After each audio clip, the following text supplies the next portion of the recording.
ውድ ቤተሰቦቼ ወደፊትም ቤተሰብ የምትሆኑኝ በሙሉ ዛሬ ስለ ዜሮ የምትገርም ነገር አወራችኋለሁ። ስለ ዜሮን ከማለቴ በፊት ደግሞ ሂሳብ እንዴት ተጀመረ የሚለውን ቦንስ ወይም የሻንጎ አጥንት የሚባል ነውና በኮንጎ አካባቢ የተገኘ ነው። ከ20 ሺህ ዓመት በፊት ነው እንግዲህ ብሎ ሲጀምር ነው ማለት የሂሳብ ጽንሰ ሐሳብና በዛን ጊዜ ከ20 ሺህ ዓመታት በፊት የዝንጀሮ አጥንት ነው ይላሉ እና በአጥንቱ ላይ የተደረጉ ስልታዊ ጭረቶች አሉ። ሰዎች የእንስሳትን ቁጥር፣ ቀናትን ወይንም የጨረቃን ቅርጽ ለመቁረጥ ያደረጉት የነበረ የመጀመሪያ የሂሳብ መዝገብ እንደሆነ ይታመናል። ጭረቶች ላይ ነውና አጥንቱ ላይ ማለት ነው። ልብ በሉ እና የስልጣኔዎቹ አነሳስ ሰዎች ከቦታ ቦታ መዘዋወር አቁመው ሻል ያለ ሁኔታ ወይም የመረጋጋት ሲጀምሩ ሂሳብ የዕለት ተዕለት ፍላጎት ሆነ። እንግዲህ ሂሳብ አይሉትም እነሱ በዛን ዘመን ልብ በሉልኝ። እና ጥንታዊቷ ባቢሎን ሜሶፖታሚያ ከ4000 ዓመታት በፊት የባቢሎን ሰዎች የንግድ ልውውጥ ለማስላት የሰብል ምርትን ለመሰብሰብና ታሪክን ለመሰብሰብ የሰው ልጅ ታሪክ ይወዳ እንዴት ከየት ከሰዎች ጋር ስንገናኛለ የት ነው ሀገርህ ቤተሰቦች የምንለው ልክ እነዛ በተፈጥሮ የሰው ልጅ ከየት እንደሆነ የመጣው አመጣጥን ማወቅ ይፈልጋልና የንግድ ልውውጥ ለማስላት የሰብል ምርትን ለመለካት እና ታክስ ለመመዝገብ ወይም ለመሰብሰብ የቁጥር ስርዓት ፈጠሩ። ልብ በሉ የእነሱ የቁጥር ስርዓት በ60 ላይ የተመሰረተ ስለነበረ የዛን ዘመኑ ማለት ነው። ዛሬም ድረስ 1 ሰዓት 60 ደቂቃ አንድ ደቂቃ 60 ሰከንድ የሆነው በእነሱ ምክንያት ነው። ልብ በሉ ሌላ ጥንታዊ ግብጾች ወይም ኢጂፕት አባይ ወንዝ በየዓመቱ ሲሞላ ልብ በሉ የመሬት ወሰኖች ይጠፉ ነበር። መሬቱን እንደገና ለመከፋፈልና ትላልቅ ፒራሚዶችን ለመገንባት ግብጾች ጂኦሜትሪን አበለጸጉ። አመጣጥን ተመልከቱ። እንግዲህ ቀጠለ። የግሪክ ፈላስፎች ሂሳብን ወደ ሳይንስ ቀየሩ። በግሪክ ዘመን ሂሳብ ለዕለት ተዕለት ጥቅሞች ብቻ ሳይሆን እውነት መፈለጊያ ሆነ። እንዲሁም የስነ ልቦና መድኃኒትም። እናም አሁን ስለ ልቦናው በሌላ ጊዜ እንመጣበታለን። እውነትን መፈለጊያ በሚለው ብናወራ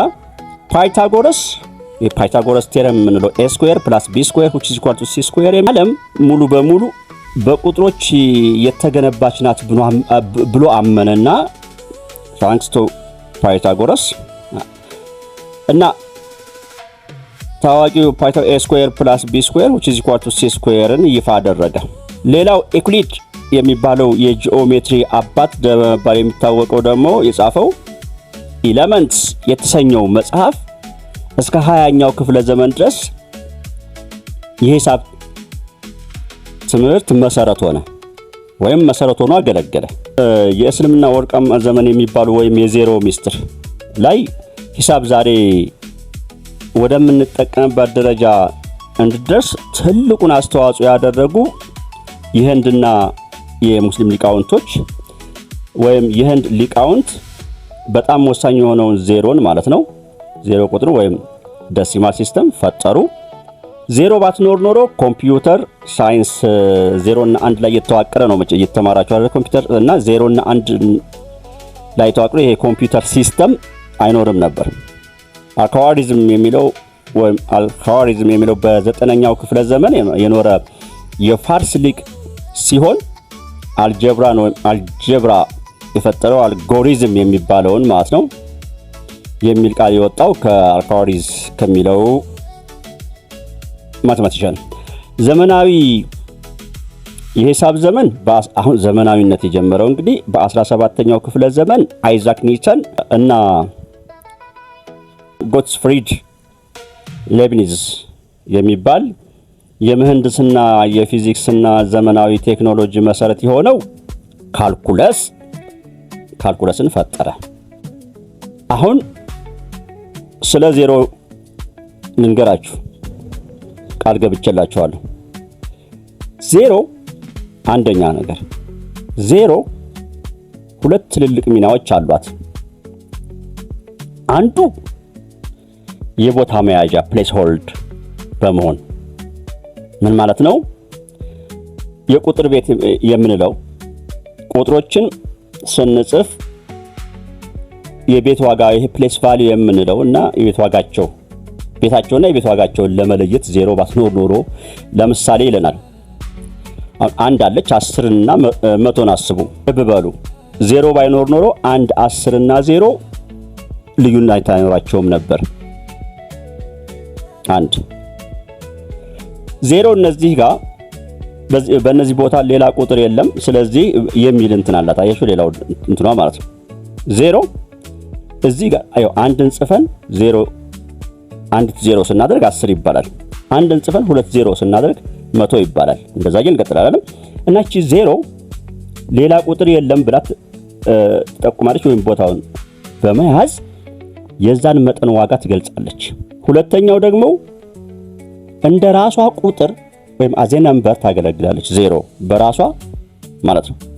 በራሷ ከፖዚቲቭ ወይም አዎንታዊ ከሚባለውና ከኔጌቲቭ አሉታዊ ቁጥሮች መካከል የመነሻ ነጥብ ወይም ኦሪጂን ሆና ታገለግላለች ይላል።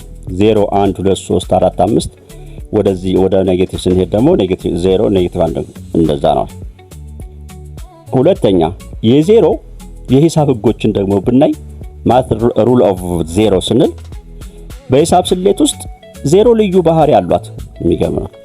በመደመርና በመቀነስ ብናይ ማንኛውም ቁጥር ላይ 0 ብንደምር ወይንም ብንቀንስ ቁጥሩ አይቀየርም።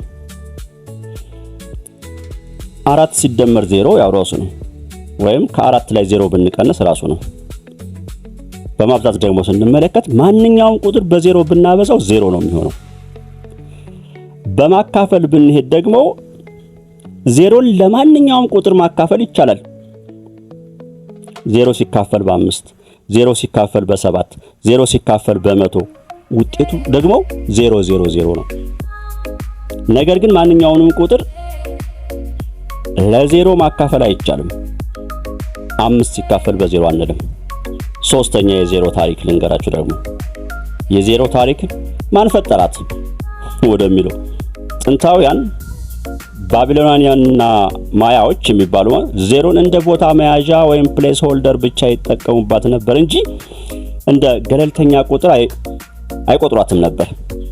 የህንድ ሊቃውንት ብርሃማጎ የሚባል በ628 ሊቅ ነው ለዜሮ የመጀመሪያው ህግና ብያኔ ሰጣት ይላሉ። 0 ላይ ብዙ ጭቅጭቅ አለ።